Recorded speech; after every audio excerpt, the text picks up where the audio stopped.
Hi, my name is Andrea Kupfer-Schneider, Professor of Law and Director of the Institute for Women's Leadership at Marquette University.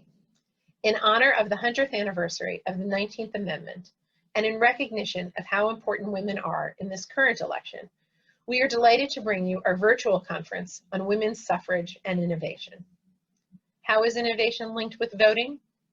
To understand both the history of the women's suffrage movement and the current evolution of voting rights is to examine innovation in political activism, intellectual empowerment, and inventive women. We hope you will enjoy all 8 segments on this important subject. Thank you for joining us. Hello, my name is Sarah Wadsworth, and I am a professor of English at Marquette University. I am delighted to introduce this panel discussion inspired by Mary Kelley's keynote talk in the Institute for Women's Leadership Suffrage and Innovation Conference. Joining me in this talk are Mary Kelley, Ruth Borden Collegiate Professor of American Culture at the University of Michigan and author of many distinguished books and articles, including Learning to Stand and Speak, Women, Education, and Public Life in America's Republic.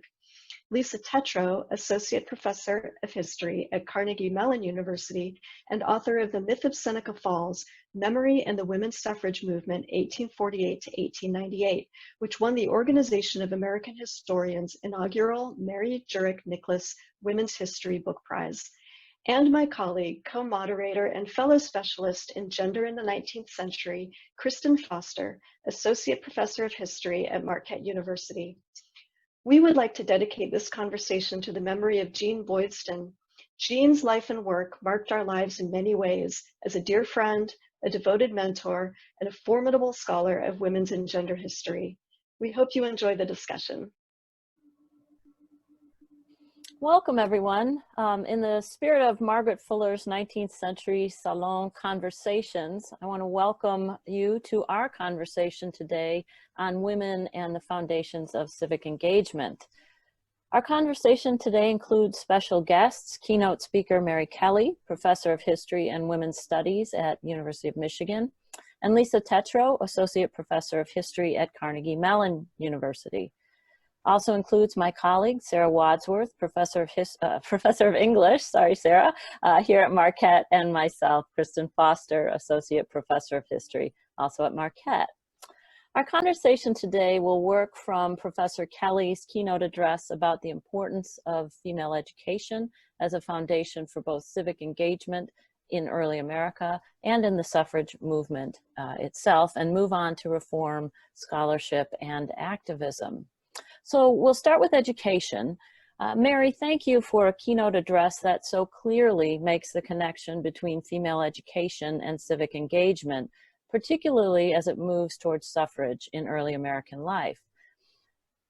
I'm exploring in my own work the relationship between property and voting rights in early America, especially after the Revolution, but women's property rights had historically been severely curtailed by coverture. Could you talk a little bit about why education, maybe even before property rights, was so important in a republic, and why education became the cornerstone, as you talk about it, for female activism in the 19th century? Surely, I can. For me, the attendance of the female and the education that was offered there are crucial, because what happens inside those institutions, as I said in the keynote, is they see other women acting as leaders, acting highly visibly, taking positions and being very comfortable in positions of authority, exercising authority. That's a key part of it. The other part of it is the actual education itself. That is to say, what is important, they were dismissed, these institutions were dismissed for decades upon decades because they were thought to do nothing but these polite accomplishments. But in fact, they did, if you actually looked at the curriculum. And the day I found this packet of like 300 curricula at the American Antiquarian Society, I knew that I had a book. But at any rate, it is an education that is actually the equal of what's being done at male colleges. And what that did was to offer a very substantive education, but also the sense that women were equally empowered intellectually. And they were told that by those who taught them, especially the women who taught them. So they entered public life with a kind of, they felt that their responsibility, their obligation, and of course women were supposed to act on obligation, rather than rights, but what they did was transform an obligation into the right to participate in public life, and do in that participation to as well advocate as you move through for suffrage. Yeah. That seems like a really extraordinary shift too, in acknowledging that female intellect is capable of those same subjects, as you say, the curricula that are in the male academies, because that's used in so many instances, right, to disenfranchise people, to say that they're not fully prepared for civic engagement, they're inferior, et cetera, et cetera. So that really does become, I think, a crucial step in that process. Let me ask both of you, all of you, how do you think that the limits on access to this education, because these were academies that we didn't have a public school system yet. So these were academies that families had to pay tuition, right? So how did the limits on access to those academies maybe limit the early rights and suffrage movements themselves, maybe both in membership, but also perhaps in the goals that they had? So I'm thinking here of sort of social history trajectories like class, race, region, and even status of being free or enslaved. That's a big question, but. Well, they were very limited in terms of both class and race. They were clearly middle class and elite institutions that were founded for people within those groups, and they were also accepted only white people. There were academies that were established for African American girls, so those also existed alongside, but they were exclusive, and they were racist in terms of whom they admitted. So yes, they were very much within that mainstream of the white population. They were white, and that was it. And they were a certain class. I think as Mary underscores the importance of education for democratic participation, we can remember that fight for education and that access to being able to read and write, to be able to stand and speak, in Mary's words, goes on all the way into the 20th century until now. And so you see after, during chattel slavery, the denial of education, which partly is a way of denying people access to public debate, to the circulation of public content through newspapers, which was such an important piece of political dialogue in the era, to being able to write things, to be able to stand and speak the things that they had written, and to be able to circulate your own ideas. So in many ways, education is so pivotal to a democratic society and democratic debate. And then, of course, it's so pivotal to being able to read a ballot, to being able to later, education will explicitly be used as a way to try to disenfranchise people after the 15th Amendment. I mean, when we got the Jim Crow laws, they will say you have to pass a literacy test. And, many African Americans will open freedom schools secretly, Septima Clark and others in the back of grocery stores, to train people to read and to be able to pass these literacy tests, which were so fraudulently administered, sometimes they couldn't pass them anyway. Like Leah Gidlow has a great example of an African-American woman who in the wake of 1920 went to go, take the literacy test and was handed a blank piece of paper. So I think that tie between education and democracy is absolutely central. And then I would add lastly that it has not always been something that other people have tried to use to disenfranchise women, but that women themselves in the suffragist movement, including Elizabeth Cady Stanton, argued for a long time that there ought to be an educational test for voting.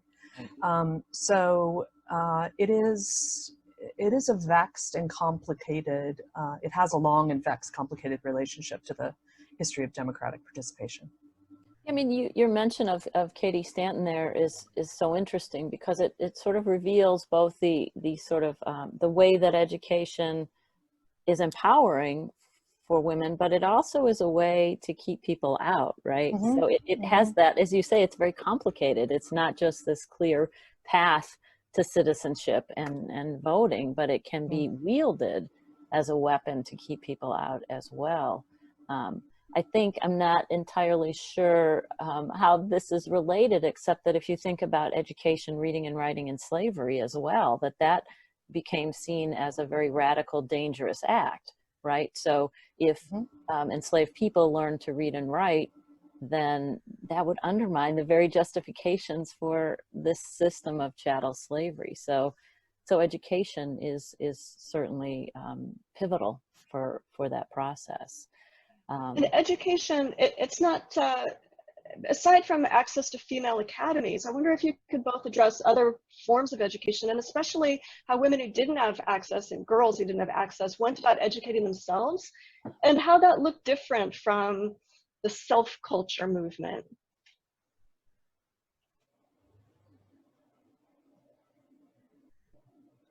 I'm thinking about women in the factories of Lowell who organized themselves into what you could call reading circles, and they read together, they composed pieces, they published a magazine. Those were all the ways in which women interacted together from different classes than elite classes or middling class, and educated themselves and were able to move forward on those grounds. I think also it's what happens within families themselves, and especially the way in which sisters would train their younger sisters to read. So it passed down and passed through that way as well.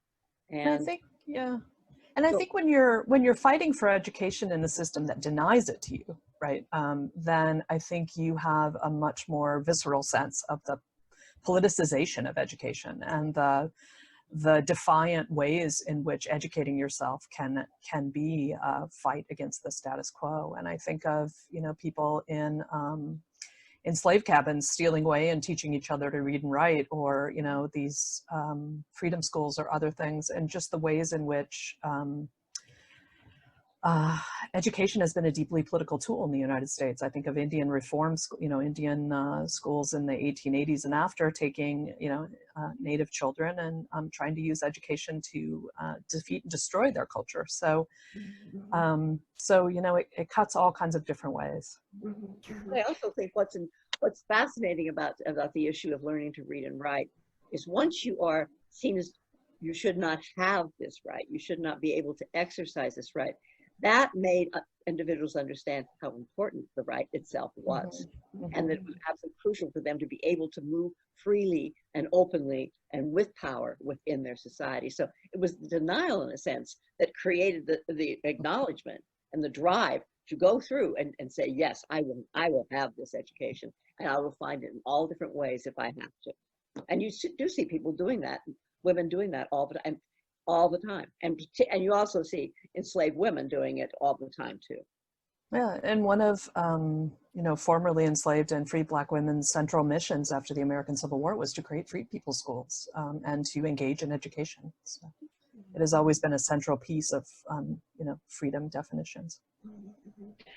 Something that you're getting at, Lisa, and also that Kristen raised, I think all of you have, is the intersection between women's rights and other reform movements, and how sometimes there's been synergy, but other times there's been tension. And I think both of your work explores that in really interesting ways. Could you talk a little bit about that?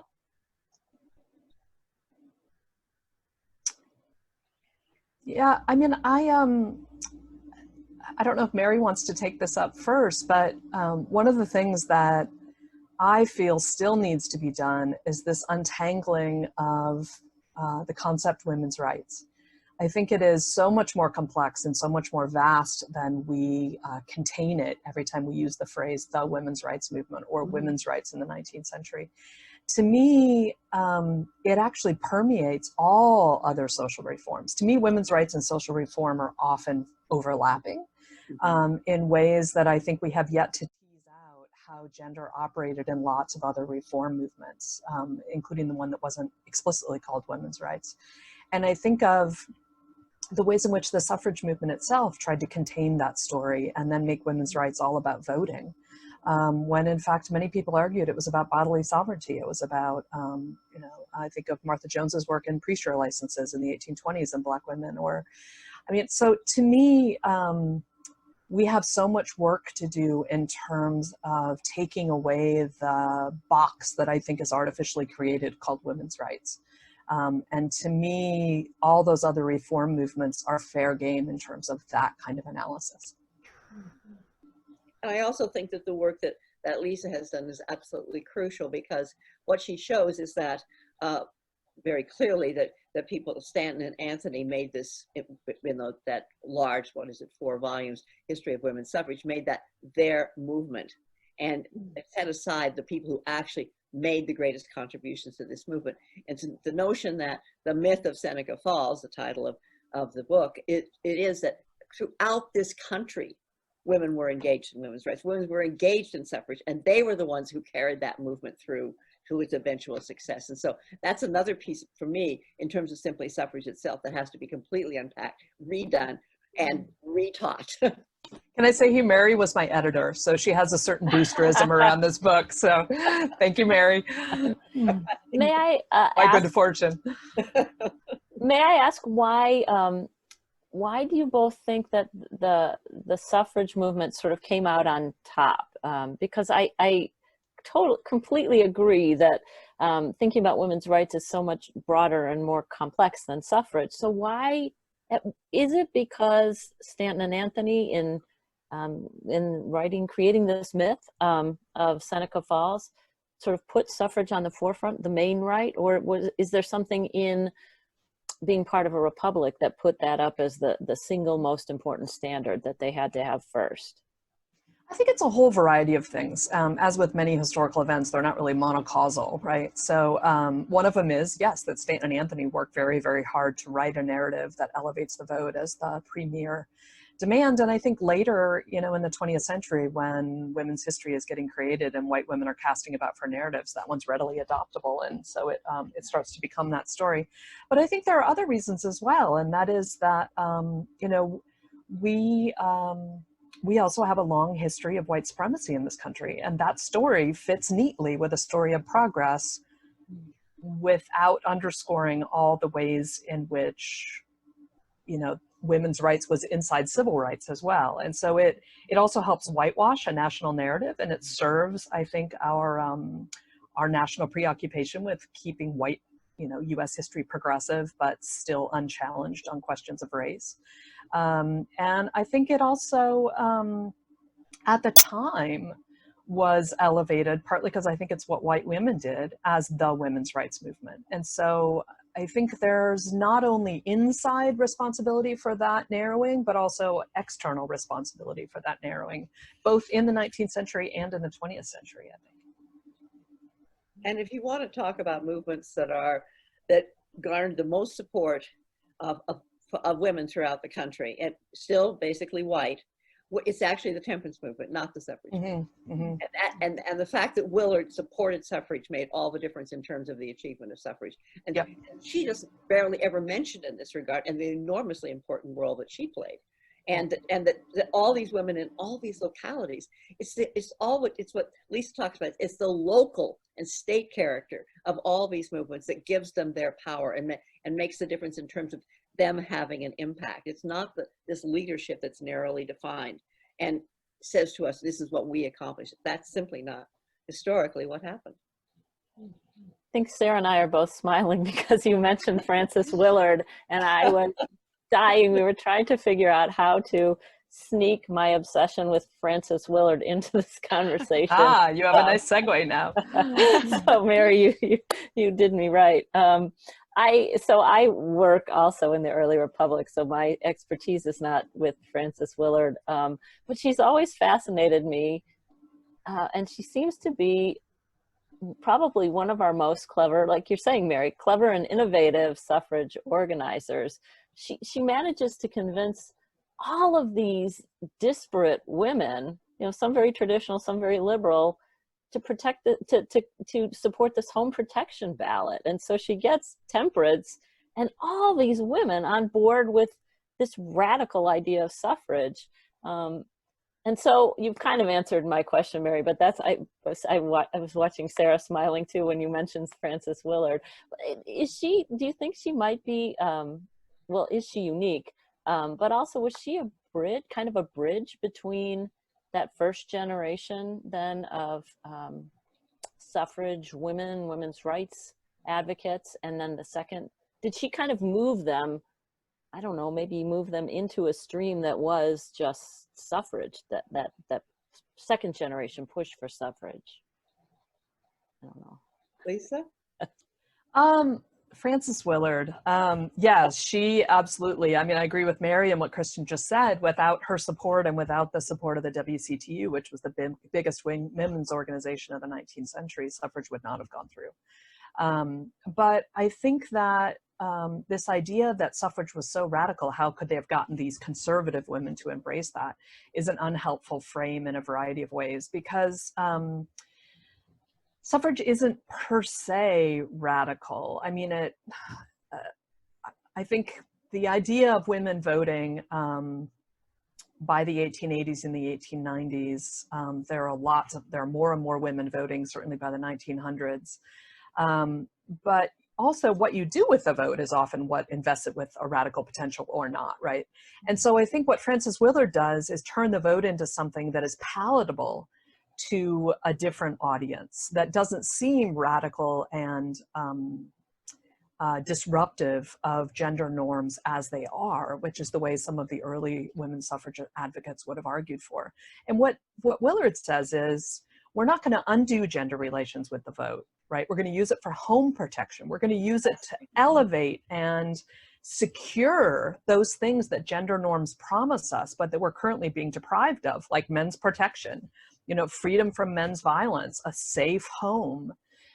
So in many ways, what Willard does is assure a variety of women that the vote can actually serve their interests as well, even though their interests are radically different than some other women's interests. And in that sense, brings along a really massive constituency of women who start to think of voting as compatible with the world as it is, as opposed to voting as overturning the world as it is. I think one of the important matters of what they're able to do in terms of this nexus between rights and obligations is they took what they did with suffrage was take it and made it not a right, but an obligation in order for them to continue what they were expected to do, which was to protect society through the whole protection, to cleanse and purify and make more moral society. That became the reason they needed to have the vote. So it was no longer radical. It was part of their whole, came under that whole umbrella of obligation in which they had been participating in public life from the very beginning. It was very clever. It puts me in mind of the distinction, just where the emphasis has lain in the past between means and ends. Suffrage is an end, and Lisa, your work and the Myth of Seneca falls and packaging that whole story as a completed work, the work of achieving women's suffrage, versus the ends that might go beyond the vote. And I'm thinking here too of a wonderful quote in your book, Mary, Sarah Sleeper, on the more glorious revolution that might be achieved. I wonder if you could say a little bit about what kind of, well, I'm not quite sure how to frame this question. I think it could go in a number of different directions, but the kind of myth making, to use Lisa's terms, involved in articulating what suffrage is actually about. Is it about the right of women to be recognized as individual citizens, or is it looking beyond that as an instrument to accomplishing something else? And I know it's both, but maybe you could both speak to that in the context of your work. Mary, you want to go? Sure, I'll give it a try. I think that it is within itself a right, and that right leads to the ability to engage in all other kinds of public life, all of the various aspects of public life in which women now engage. It's also a way to use it as a nexus for issues around employment, discrimination, and other forms, and that's what does eventually happen. The way it's connected to it's also is deeply connected to all this, the women's role as acting benevolently. It's connected to benevolence, organized benevolence, which carries you through the 19th century, is the most powerful of all the movements, all of these forms of organized benevolence. And so I think that it works together in a sense, but it's exactly what Lisa was saying. We're trying to disentangle something that is very complicated and that historically, or at least historians, have tried to make more simple and more able to see it as something kind of clean and you can explain it and then you're done. It's not that way at all. It's highly entangled. It needs to be taken apart, both local, national types of movements, all of it needs to be taken apart. And I think that is the obligation, so to speak, of this generation of historians. Lisa. Yeah, the funny thing about that, Sarah, is that many of the people fighting for the vote, including Stanton and Anthony, if we want to use them as emblematic, which of course I push against, but all of them, Lucy Stone, Carrie Chapman Cattell, all argued that this was a means to an end, right? This was, with the vote, we will then, enact our particular political vision. And I think why that got lost exactly, I mean, I don't know that it did get lost, but why in our telling of it gets lost is an interesting question. And I think part of it may be because so many different agendas came together under the suffrage umbrella that it was hard to emphasize what we're going to do as an ends with this means, because there was so much internal disagreement about what the ends should be. Everyone agreed that the means, the vote, should be obtained, but there was wild disagreement inside the suffrage umbrella what then one should do with a vote. So I think in some ways that itself sabotages the idea of there then being a kind of, ends to that story, because there just was no agreement about what the end should be by the time the suffrage coalition becomes so massive by the 1910s and the 1920s. You can't talk about the ends as something because it will so deeply fracture the arguments. So, and I think people like Kat managed to hold it together before the achievement of that. But once that was done, then how much was contained within it and how much division there was within it, yeah, more exposed. And then people sometimes say, oh, well, then the women's suffrage fell apart, and it didn't manage to leverage its power. And my sense is that's not true at all. It's that, and many historians, Nancy Cott and others, have written about this, but that after 1920, what happened was the creation of a whole variety of different political interest groups among women who went off and pressed for their particular ends, right? Which were wildly different because, of course, why would we assume women to operate as a single political bloc, right? When they are just as different from one another as men are from one another, right? It was just that sex happened to block them and that brought them together, but a shared women's agenda did not bring them together. Well, it seems like after, once the 19th Amendment is ratified, that women almost have to figure out what their end was. Was that the only end? Because there is that conversation, many conversations that follow about, groups that want more emancipatory things to happen, right? That they want cultural changes that would make them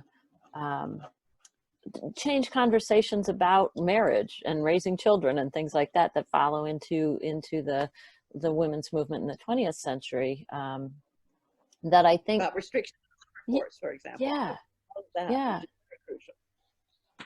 And exactly what you both are talking about, this sort of force with which all these different ideas and hopes come together in that moment, or those years of trying to get that amendment passed, and then they have to figure out what was it that they had in common, where is it that they want to go after that. So I like that you say it's not an end, but it's often taught as an end because, oh, done deal. They're just like men now. The citizenship's the same. No complaints anymore. And that's really not what happens into the 20th century. So. It kind of, I think we're coming around to that topic of scholarship and teaching. Mary, you referenced it in talking about the next generation of gender historians. I'm thinking about what is the work of this next generation more specifically, and how is just the project of teaching leading, or not leading to, but contributing to the crafting of narratives that are teachable, a usable past, like the Seneca Falls myth, for example. How do we push back against that as teachers and still communicate something that's essentially teachable? Um, we undo the whiteness at the center of that. And I think that really has to be the goal throughout American history. And I think that out of that, there is certainly stuff that's teachable. It just has to look really different. And I'm super grateful for the new synthetic work that's coming forward out of the centennial moment, trying now to respond to the need for something teachable, right? Because really, there have been several decades now, 40 to 50 years of research on exactly the alternatives to many of these stories, and fleshing out and bringing to the surface those storylines, those women, those agendas, those competing agendas. And I think just now what's starting to happen is people are now taking that and saying, okay, here's a through line we can use when we teach. And I think of Martha Jones' forthcoming book, Vanguard, sort of offering us, saying, here's all this, history on Black women. Here's how we can put it together in a new storyline. Or Kathleen Cahill's, separate biographies of different kind of collective biographies of women of color, Native Indigenous women, Chinese American women fighting for the vote as well, and reminding us just how varied and how different the paths have been to achieving this. And then in the course of that, I think it also allows us an opportunity to reckon with our current political moment and ask ourselves, we are calling forth and calling upon right now our sacred right to vote. And one of the things that this history reminds us of is that has never actually been won. There is no right to vote in the US Constitution. And so I think it also asks us in the present to have a robust debate amongst ourselves about, is that something we think the Constitution should enshrine, our right to vote? And really what all these different social movements have won is the striking down of state restrictions. But there is still no affirmative right to grant. What's happened is that you've gained access because the obstacle in front of you has been cleared. And we call that a right to vote, but it's not actually a right to vote. And I think that this centennial, and which is also the sesquicentennial of the 15th Amendment, which is so intimately tied to this history, and of the Voting Rights Act of 1965, the 55th anniversary, also intimately tied to this history, gives us a chance to check in on the health of our democracy, and continue to have that civic debate about where we should go next. I agree very much. I particularly think that the issue of race has got to be first and foremost in terms of making a history that is actually has more truth to it, a great deal more truth to it than we have now. And I also think that what you say about Native Americans, about Chinese Americans, all of that has got to change the story radically. And it can be done. It's not, that scholarship, as Lisa's pointed out, is already there. A lot of it is already there for us to use, to bring together and to bring into our classrooms. It's a matter of sitting down with a book stacked beside you on your desk and writing. I think a lot of it's already there. And then ourselves as scholars contributing to it. We're farther along on this road in terms of the scholarship that's already out there. What's important is, as you point out, Kristen, is incorporating it and seeing that it has a larger life than in our personal libraries. Yeah, and oh, go ahead, please. I do want to say that it's such an important question, right? Because the storylines that we get to create in college classrooms, we can do so much more complexly, right? So how do we start to create those storylines? How do we get them then into a kind of K through 12 curriculum? How do we get them down? And as we know, that is a deeply political fight. There are lots of people out there saying, I don't want a more complicated story, right? Because that undermines the current political project that I'm invested in. And so, K through 12 high school history textbooks and all the rest are political minefields and battlegrounds, precisely because of what you're talking about, Sarah, right? So I mean, this conversation reminds me of course, Gerda Lerner, going back to her argument that, and really her life lived, that scholarship is activism, right? That by doing our history, whether it's academic history or acting as public historians, that what we're doing here, the four of us here, is a political act, that we are engaging in a kind of social activism with these conversations. And so it seems to make the academe less an ivory tower and crucial to a democracy. But I wonder, I mean, education, the state of education, the state of the reputation of education in this country, people don't, I mean, right now, just looking at what's going on with going back to school and on college campuses, if you read sort of comment lines on things, people have very little respect for for teachers, whether it's K through 12 or college and university teachers. They think we're overpaid and whining and all of that. And I wonder if, I mean, I just wonder how, because education's been central to our conversation today, our scholarship is central to that process. How did we get there is too big a question probably, but how did we get to the place where education is so devalued right now? I mean, the how we got there is obviously a question we can't answer here, but I think that we can link it full circle back to where Mary started, right, in her keynote and in others, that education is political.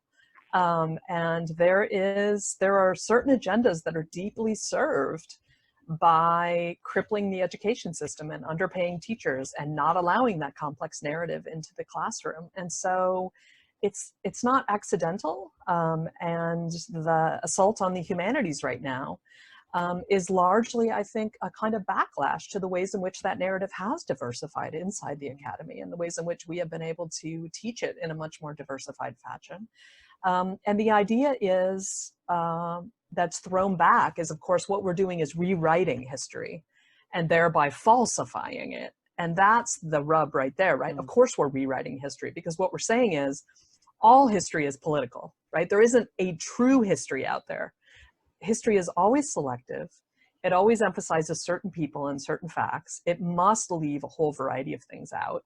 And it undergirds who we think we are today. So it is always political. So it's not that historians of queer liberation or of indigenous studies or anything else are bringing down truth, or when the Robert E. Lee statue comes down, that's bringing down the past. What it's saying is, you've masqueraded your history as truth so that it's been unassailable. And I don't agree with the power dynamics behind that. And I'm going to come around and challenge them, because it's about my empowerment in the present that we tell a different story. And it's about my subjugation in the present if we tell a different story. And so the assault on the humanities and on all this, on rewriting history, of course we're rewriting history. That's what's always happened, right? History is political, and that supposed truth is itself political. And unmasking that for the emperor with no clothes is a threatening and challenging thing to do that is going to receive pushback. And that's part of what we see, I think, in the pushback against education. There's also perhaps the most fundamental point is that teaching has been a women's profession, except for college universities. Yeah. Right? You know, women do it, it's not so significant. It truly is. Absolutely. So it starts there, and then everything that Lisa's unfolded comes from all of that. And also the racial component as well. Yeah, and the swing in our political climate against a kind of collective sense that we must take care of each other to, you know, me, myself, and I, you know, for myself, you know, is also undermining the idea that, you know, schools are a public good and that we should collectively uplift. You know, it's so many different things. But yeah. Another piece of it I'm thinking too is the myth that humanities are not useful, and all the pressure on to have a so-called useful education. But Mary, your work has really shown very clearly how history and literature and other topics 19th century women and 18th century women were reading on was very, very useful to the development of a subjectivity that enabled them to be political women in public life. And to feel that they could speak with authority, exactly. And the models that they take from those readings, from all the reading and the education they received, it's not only the teachers that become models for them, it's also all the historical examples that they get in that particular education that becomes crucial for them.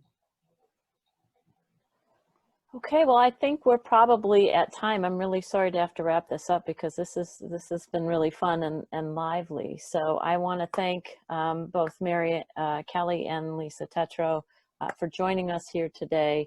And Sarah and I would like to extend our gratitude for this wonderful conversation. So thank you both very much. Well, thanks for the opportunity to be in discussion with you all. It's always a pleasure.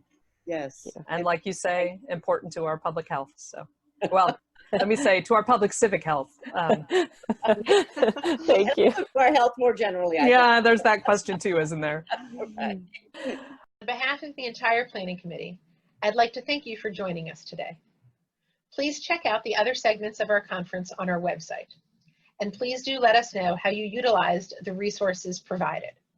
Our feedback form and email address are also located on our website. We'd love to hear from you. And of course, remember to vote.